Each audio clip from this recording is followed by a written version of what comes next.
안녕하세요. 오늘은 평소에 제가 즐겨 하던 상한가 종목 분석을 잠깐 쉬고 우리 초보 투자자분들을 위해서 투자 마인드 이야기를 하나 해보려고 합니다. 제가 다른 투자 채널들 이런 것들도 많이 보면서 공부를 해왔었는데요. 일반적으로 질문들 중에 어떤 것들이 자주 이게 등장하냐면 수익이 났는데 언제 팔까요? 또는 계속 들고 가야 하나요? 뭐 이런 답이 없는 질문이 생각보다 많이 올라옵니다. 제 채널에는 댓글이 많지 않아서 아직 신생 채널이니까요. 그래서 그냥 제가 어떤 목적으로 영상을 만들까 이런 생각을 할 때 뭡니까 독자들을 타겟팅을 하기가 쉽지 않거든요. 시청자들에 대해서. 그러다 보니까 일단은 여러분들이 관심이 많으신 급등주를 위주로 경고 영상을 만들기 시작하게 된 거고, 근데 그런 것들을 하다 보면 결국은 결론적으로 우리가 투자를 어떻게 해야 하는가 이런 방법론으로 돌아오게 됩니다. 제가 초보 시절에 겪었던 어떤 경로와 비슷한 거죠. 그런데 제가 처음에 투자할 때는 서적을 제외하면 뭐 인터넷 카페 정도에서만 투자 정보를 구할 수가 있었는데, 사실은 다른 사람의 어떤 추천 이런 것들을 통해서 투자를 해보신 분들은 아시겠지만 성과가 장기적으로 누적되는 게 굉장히 어렵습니다. 그래서 본인만의 스타일이 나올 때까지 굉장한 시간이 걸리거든요. 그러려면은 어떤 디테일을 먼저 보려고 하시기보다는 일단 절차적으로 가는 거예요. 정석적인 절차가 일단 마인드 셋업. 결국 나는 투자를 왜 하는가? 우리가 일반적으로는 노후 준비를 위해서 투자를 많이 하지 않습니까? 그렇다면 내가 지금 현재 버는 소득에서 매월 어느 정도를 적립을 했을 때, 그 중에서 어느 정도를 투자를 했을 때 내 노후에 어떤 뭡니까 집도 사고 노후 생활을 위한 금융 자산, 현금이 나오잖아요. 금융에서는 뭐 배당금 같은 걸 받으면 그런 것들을 길게 보고 계획을 하셔야 되는데, 우리가 주식이라는 것에다가 우리가 근로를 통해서 모은 자금을 모두 투자하기는 굉장히 위험하죠. 그래서 주식이나 금융자산을 위험자산이라고 분류를 하지 않습니까? 반면 우리가 생활을 위해서 의식주에 해당하는 집은 필수자란 말이죠. 그래서 젊으신 분들은 그 투자를 통해서 인생을 바꾸겠다라는 접근보다는 제가 생각했을 땐 그렇습니다. 본업에서 확실한 어떤 자리를 잡으시고, 그리고 첫 번째로 취득을 해야 되는 게 부동산이죠. 거주할 주택이 하나 먼저 마련이 되어야 생활에서의 안정감이 생기겠죠. 그러고 나서 이제 다음 단계, 자산 증식이라던가 노후 대비 투자 뭐 이런 것들을 생각을 하셔야 되는 거죠. 그래서 시간을 봤을 때 짧은 기간에 내가 본업이 아닌 나는 투자로 승부를 하겠다, 뭐 그렇게 해서 성공한 사람 저는 주변에서 못 봤거든요. 그 중에 매우 일부가 뭐 잘 되는 유튜버 중에 한 분 드릴 텐데, 일단 접근을 할 때 모든 사람이 동일한 생각을 가지고 살진 않지 않습니까? 그래서 저라는 사람은 이렇게 살아요라는 거에 대한 하나의 샘플로 봐주시면 좋겠습니다. 그래서 다시 아까 질문으로 돌아가면, 수익이 났는데 언제 팔아야 되나요? 계속 들고 가야 할까요? 이 질문에는 사실은 정답이라는 게 없죠. 답이 없는 질문이라고 제가 생각하기 때문에 제 채널에서, 제 영상에서는 언제 사요? 예를 들면 얼마에 사요? 얼마에 팔아요? 이런 질문을 받지 않겠다라고 말씀드린 이유가 답이 없기 때문입니다. 투자에는 정답이 없습니다. 전문가 또한 없습니다. 누가 전문가죠? 투자는 수익률이 제일 높은 사람이 전문가입니다. 아시겠죠? 학교를 많이 다녔다, 전문가 아니고요. 내가 투자를 해서 나는 생활하는데 전혀 문제가 없다, 그 정도 돼야 됩니다. 그래서 저도 공부해가는 과정이고 저의 빈틈을 지속적으로 메꿔가는 과정에 있는 사람인데, 그래도 나름 고민한 것들이 있으니 그래도 저보다 경험이 적으신 분들에게 도움이 되지 않을까, 그런 생각을 가지고 오늘도 녹화를 합니다. 그래서 이 어떤 수익률에 대한 개념, 오늘 1강의 제목이 뭡니까? 강의라고 하긴 좀 거창한데 그냥 그렇게 적어봤어요. 주식에서 목표 수익률을 정하지 않으면 실패하는 이유, 이런 게 우리가 심리를 통제하기 어렵기 때문입니다. 결론적으로 한번 차분히 살펴보도록 하겠습니다. 대부분의 개인 투자자들이 하는 실수가 뭐냐, 이런 거죠. 많은 개인 투자자가 투자를 시작할 때 이런 식으로 시작을 합니다. 예를 들면 좋은 뉴스가 나옵니다. 어떤 종목에 대해서. 그런데 뉴스가 나와서 관심 있게 그 종목을 봤더니 어떻게 돼요? 주가가 많이 올라가고 있어요. 그럼 어떻게 되죠? 강화 학습이라고 하죠. 또는 확증 편향. 좋은 얘기를 듣고 차트를 봤는데 주가가 막 가네. 이 종목 진짜 좋은 거 아니야? 이렇게 해서 1차 매수를 들어갑니다. 그런데 문제가 좋은 감정에 기반해서 매수를 한 거죠. 분석 과정 없이. 예를 들면 그 공시 사이트에 가서 회사의 사업 보고서를 살펴본다던가 하는 종목에 대한 공부는 하나도 안 하고 좋아 보여서 매수를 합니다. 그런데 매수를 했는데 목표가가 없습니다. 그러면 어떤 일이 벌어질까요? 주가가 오르게 되면 어떻게 돼요? 매수를 하고 나서 주가가 조금 오르면 이렇게 됩니다. 사람 마음이 욕심이 생깁니다. 조금 더 오르겠지? 그러면 어떻게 돼요? 계속 들고 갑니다. 계속 들고 갑니다. 목표 수익률이 없으니까요. 그런데 갑자기 또 주가가 떨어집니다. 그러면 어떻게 생각이 바뀌죠? 장기 투자를 해야겠다. 여기서 말도 안 되는 그 가치 기반의 가치 투자 기반의 장기 투자 논리가 억지로 등장하게 됩니다.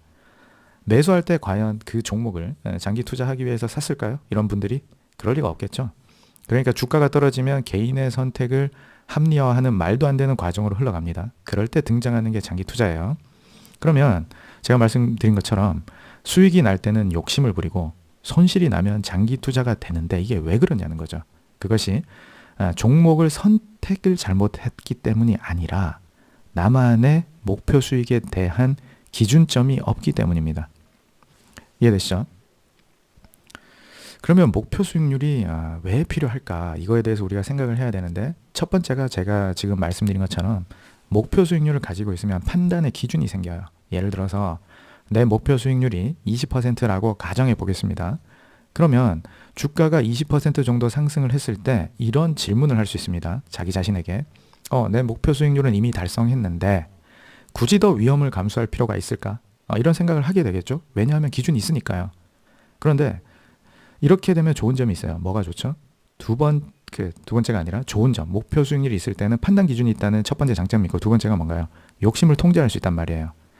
나 자신에게 투자 기준이 있기 때문에 주가가 내가 생각하는 기준점을 넘어섰을 때 팔까 말까 해서 생각이 단순히 매도한다 매수한다가 아니라 위험을 감수할 필요가 있나? 더 이상? 나는 원래 20%를 목표로 했는데 그렇게 해서 이 가상의 기준이지만 목표 수익률을 정해둠으로 해서 욕심 통제, 리스크 관리 이거를 자연스럽게 한다는 거죠. 왜냐하면 수익을 보게 되면 자연스럽게 욕심이 생겨요. 그냥 20% 올라 처음에 목표가 20%였는데 진짜로 20%가 가면 이거 50% 가는 거 아니야? 2배 가는 거 아니야? 3배 가는 거 아니야? 그러면 어김없이 그럴 때 해당 종목에 대한 좋은 기사가 많이 나올 겁니다. 그럼 기존의 내 목표는 20%였지만 그 기사에 또 현혹이 되는 것이죠. 그래서 또 못 팔아요. 그렇죠? 그러다가 어느 날 하한가를 맞게 되면 고점에서 그동안 봤던 수익을 반납하게 됩니다. 그렇기 때문에 판단 기준과 욕심이라는 그 심리를 통제하는 장치로서 이 목표 수익률이 필요한 겁니다. 그럼 우리는 기준점이 필요하잖아요. 나는 목표를 몇 %로 잡아야 되는가? 그래서 대표적인 게 뭐예요? 금리란 말이에요. 금리. 지금 현재 예금 금리가 한 2%, 3%이 정도 되죠. 그렇죠? 그러면 현금이라는 걸 은행에 넣어두면 우리가 위험 없이 2, 3%를 가져와요. 근데 왜 투자를 하죠? 인플레가 세거든요. 생각보다. 자본주의의 핵심 메커니즘이 인플레 아닙니까? 인플레. 그럼 최소한 우리가 순수하게 투자로 이익을 보려면 인플레보다 높은 수익을 추구하게 되어 있어요. 그렇죠? 그래서 여러분들은 과연 어떤 기준을 잡으실 거냐 해서 일반적인 은행 예금 금리가 높게 봐서 3, 4%라면 그럼 주식 투자는 훨씬 더 위험한 자산군이기 때문에 그보다 더 높은 수익을 볼 수 있어야만 투자를 하는 의미가 생기죠. 그래서 사실은 일반적으로 연 10% 또는 연 20% 정도 수익만 봐도 금리랑 비교로 했을 때는 굉장한 수익률입니다. 1, 20%가 작은 게 아니에요. 그러면 많은 투자자들이 실제로 투자를 해보면 20%가 별거 아닌 것처럼 생각해요. 왜냐하면 초심자의 행운이라고 해서 주식 투자한 지 얼마 되지 않았는데 작년 올해처럼 증시가 좋을 때 시작한 사람은 크게 공부하지 않아도 얼떨결에 산 주식이 1, 20%를 막 오른단 말이죠. 그러니까 장이 좋아서 수익 보기가 좋은 것일 뿐인데 본인의 실력으로 착각을 할 수 있잖아요. 그러니까 주식하면 1, 20% 쉽게 버는데 내가 일을 해서 뭐 하냐라는 착각에 빠지게 됩니다. 그래서 길게 투자해 보신 분들은 제 이야기에 많이 동의를 하실 텐데 초보자분들 그리고 또는 과거에 주식 투자로 한번 실패를 해보신 분들께서 지수가 이미 2배 넘게 오른 상황에서 다시 목돈을 투자하고 싶으신 분들 제 이야기를 한번 들어보시고 다시 그 예전의 그 생각을 한번 경험을 정리해 보시기 바랍니다. 그래서 이 1, 20%가 굉장히 별거 아닌 것 같겠지만 장기적으로 우리가 매년 20%를 누적할 수 있다면 굉장히 큰 수익이 된다는 것이죠. 그 대표적인 사례가 누굽니까? 여러분들 워런 버핏 들어보셨죠? 워런 버핏이 수십 년간 투자를 해서 세계 최고 1등 투자자 아닙니까? 워런 버핏의 사례가 뭡니까? 연평균 20%로 환산이 된단 말이에요. 지금까지 저분, 그러니까 투자계의 신이죠. 어떻게 보면 투자계의 거물이 수십 년간 그 만든 누적시킨 수익률을 매년 손실 없이 계속해서 수익만 봤다라고 가정을 해보면 연평균 20% 정도의 수익을 보셨다고 합니다. 우리가 매년 20%를 30년 정도 누적을 한다라고 생각을 하시라는 거죠. 나는 근데 30년 투자할 생각 없고요. 5년 만에 1000% 보고 그냥 끝낼 거예요. 사표 쓰고 그냥 놀 거예요. 이렇게 생각하시면 큰일 납니다. 아시겠죠? 굉장히 위험해요. 실제 투자 채널들을 보면 이 종목 사세요. 이거 몇 배 갑니다. 이런 거 굉장히 많죠. 근데 거기 속으시면 안 됩니다. 그런 분들 채널 보면 대부분 다 어때요? 연락처 주고 연락하라 그러죠. 속지 마세요. 세상에 많은 위험성이 도사리고 있습니다. 그래서 우리가 여러분들이 생각했을 때 이런 거예요. 제가 사기꾼 판별하는 어떤 그 방법에 대해서 어떻게 이야기를 하냐면 이런 겁니다. 우리가 누구나 벌이가 다르죠. 그렇죠? 뭐 한 달에 1000만 원 버시는 분도 있고 뭐 한 달에 100만 원 버시는 분도 있을 거예요. 그러면 한 달에 100만 원 버는 사람에게 누군가가 다가와서 이거 해주면 한 달에 한 300만 원 벌게 해드릴게요. 그럼 우리는 첫 번째로 그걸 좋다고 받아들여야 됩니까? 이거 사기꾼 아니야? 라고 먼저 의심해야 됩니다. 아시겠죠? 그러니까 시장에서 수익이라는 것도 보세요. 예금 금리가 3% 정도예요. 그러면 이 현금이라는 게 위험 없이 3%인데 20%라는 게 위험 없는 20%, 위험 없는 50%가 아니지 않습니까? 주식 투자 수익률이. 위험을 갖고 간다고요. 그러니까 그 위험을 내가 피해 갔을 때 20, 30%를 수익을 볼 수 있는 거지. 그 위험에 한번 걸리면 어떻게 됩니까? 0% 됩니다. 그 위험을 생각하셔야 된다고요. 그래서 제 채널에서 처음에 그 여러 가지 테스트를 하다가 그 상한가 경고 쪽으로 넘어오게 된 것도 일단 위험 요소, 리스크 관리에 대한 이야기를 먼저 하고 그 다음에 뭐 기업 분석을 하든 해야 될 거 아닙니까? 그러니까 지금 그 말씀드리는 이런 투자 마인드에 대한 이야기를 먼저 하면 너무 재미없잖아요. 그래서 오늘 어떤 청취자분께서 질문을 주셔가지고 제가 느끼기에 이런 말씀도 한번 드릴 때가 됐구나 라고 생각하는 거예요. 그래서 여러분도 성장하고 저도 성장하고 서로 상호작용을 하는 거죠. 그래서 제가 그 싫어하는 질문은 얼마에 사요, 얼마에 팔아요, 언제 사요, 언제 팔아요 이런 거 싫어하는데 어떤 개념적인 측면 있잖아요. 당신이 경험해 보시기에 이런 건 어떻게 생각하시냐 뭐 그런 질문에 대해서는 언제든 제가 환영합니다. 어떤 종목을 매수를 했는데 위험 요인이 뭘까요? 뭐 그런 것들 있잖아요. 그러니까 우리가 투자를 함에 있어서 어떤 요인들을 점검을 하고 나의 빈틈을 메꿀 거냐 그런 거에 대해서 언제든 환영하니까 오늘도 사실은 그 청취자분께서의 그 댓글 덕분에 저도 이런 그 이야기거리를 만들면서 제가 과거에 아쉬웠던 부분들 그런 거에 대해서 한번 생각을 다시 해보게 됐어요. 그래서 이 세계 최고 투자자로 손꼽히는 워런 버핏도 복리 수익이 약 20%다. 아셔야 됩니다. 그래서 개인 투자자들이 흔히 하는 이번 종목은 2배 갈 것 같다. 3배 갈 것 같다. 이번에 크게 먹어야 된다. 이런 생각을 하다가 수익 다 반납하고 오히려 손실 전환을 하는 경우도 많기 때문에 저는 개인적으로 20% 정도면 만족합니다. 저는 20%, 30% 이 정도가 되면 보유 수량의 상당수를 정리를 시작하고요. 50% 가면 80%까지는 거의 다 매도합니다. 제 보유 수량에. 남은 20%를 가지고 갈 때까지 그냥 가는 겁니다. 그렇게 해서 20%, 30% 수익을 보고 있다가 해당 종목의 주가가 내려와서 좋은 거고 다 재매수를 할 수도 있으니까요. 같은 종목이라면 올라가면 어떻게 하면 됩니까?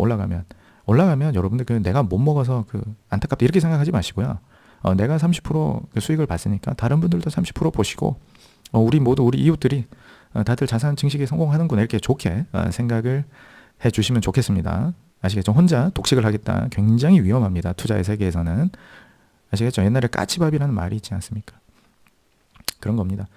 그렇다면 최근에 달린 댓글에서 어떤 분께서 대략 한 60% 정도 수익이 났는데 언제 팔아야 되나요? 이런 말씀을 하셨거든요. 제 기준으로 말씀드리면 60%면 당장 파셔야죠. 그 60% 10번 해보세요. 부자 됩니다. 복리로 60% 10번 누적해보세요. 수익률이 어마어마합니다. 그래서 굉장히 높은 수익입니다. 그렇죠? 그래서 연간 기준으로 보면 굉장히 큰데 투자 기간이 얼마나 되시는지 모르겠지만 한 달 정도 투자했는데 60%다. 그러면 당장 파셔야죠. 제 기준은 그렇습니다. 알아서 선택을 하시겠지만. 그리고 일단 이미 큰 수익이 나면 우리가 항상 리스크 관리라는 거를 고민을 해봐야 돼요. 투자에서 중요한 게 한 번 크게 성공할 거냐? 아니죠, 그렇죠? 이게 무슨 로또 복권이 아니란 말이에요.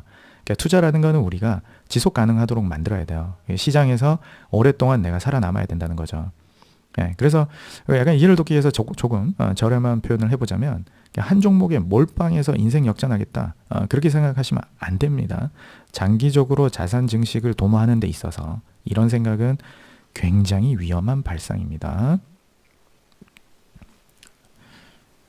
그렇다면 그 투자에서 중요한 질문, 나는 어느 정도면 만족하는가, 뭐 이런 것들에 대해서 우리 생각을 해봐야 되는데, 이게 이제 정리를 하자면 이렇습니다. 오늘 드린 말씀을 정리를 하자면, 주식 투자를 할 때 매수 가격보다 먼저 생각해야 되는 것이 목표 수익률입니다. 목표 수익률이 없으면 우리는 수익이 날 때는 욕심이 생기고, 손실이 나면 장기 투자, 비자발적 장기 보유가 되는 이런 상황이 반복될 가능성이 높습니다. 그래서 투자를 시작할 때 나는 어느 정도 수익이면 만족할 것인가, 이 기준을 먼저 정해두는 게 굉장히 좋은 투자 습관이라고 저는 생각합니다. 앞으로 제 채널에서는 상한가 종목 분석은 계속 이어가겠지만, 이렇게 개인 투자자분들에게 조금 도움이 될 수 있는 투자 마인드를 시작으로 해서 시장 구조에 대해서도 제가 아는 선에서 가끔씩은 다뤄보려고 합니다. 그럼 일단 오늘이 처음인데요. 다음 영상까지는 제가 한번 제목을 뽑아봤거든요. 그렇다면 왜 개인 투자자는 고점에서 사게 되는가, 이런 것들에 대해서 제가 고민했던 것들을 시간이 허락하는 선에서 계속해서 시리즈로 한번 올려보도록 하겠습니다. 지금까지 시청해 주셔서 감사합니다.